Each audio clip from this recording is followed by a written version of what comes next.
LED light bulb, and basically what it does is it turns off when it senses movement and will stay on for a good few minutes, and if there's no more movement it'll automatically turn itself off. Now one thing with this bulb is during the day when this senses light, basically this bulb will not come on and off.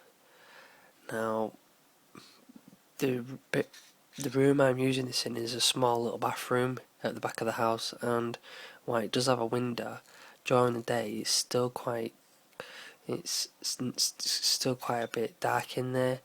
You can still see what you're doing, but it's just not bright enough. So I wanted this bulb to come on and off whether it's daylight or nighttime. So in this little video I'm going to show you how to make this bulb do that. And so basically, first thing you do is to twist this ring here, to unscrew it. That comes off like so. And then this little, this is what senses the light. Now I did originally paint it with a bit of nail varnish, but due to the heat it sort of melted and didn't quite work. So what you can do is you can either cut these two off, or just keep bending this till it breaks the solder joint inside there, which that's what I did. And doing that, that's basically all you need to do, is just break one of those legs off, make sure it's not touching anything like that, and screw this back on.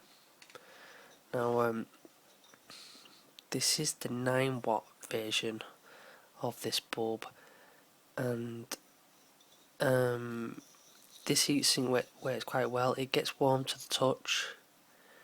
Obviously this is not on for very long because it's in a toilet, and my toilet only doesn't have a bath in it, so you're not going to be in it all the time. Whether this is on for long periods of times and it holds up remains to be seen, but for what we use it for, it up to now has worked perfectly fine, and we've had it for a good couple of weeks.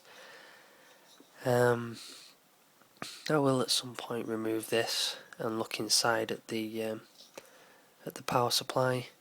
Now one thing I don't like about these is this is plastic in there, and I have had these fail on me in the past. These little things come loose, they're actually just glued in there, and they come loose due to the heat. However, like I say,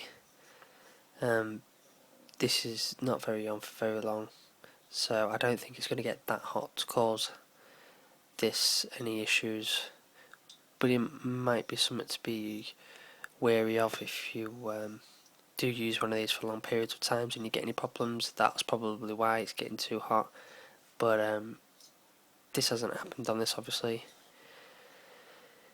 But you can see it's got an aluminium PCB which transfers the heat through to this heatsink.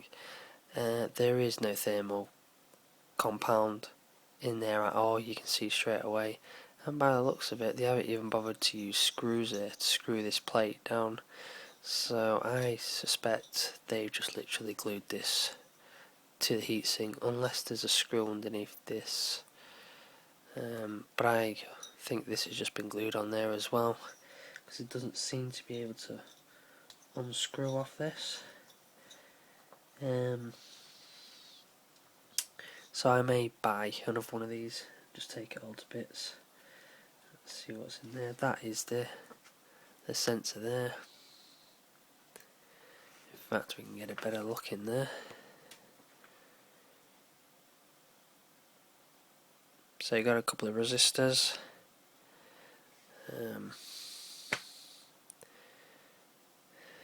couple of capacitors, so yeah, that's basically it. So I mean, for the short couple of weeks that I've been using this, it's been fine. Turns on and off. It's got a good sensing range, and we've actually got a lampshade over this as well. So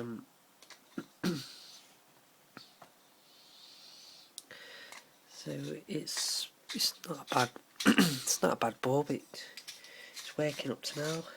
It's a bit tricky to screw this back on. You just got to line it all up, but it eventually screws on. Just give it a bit of a push. And it goes back on.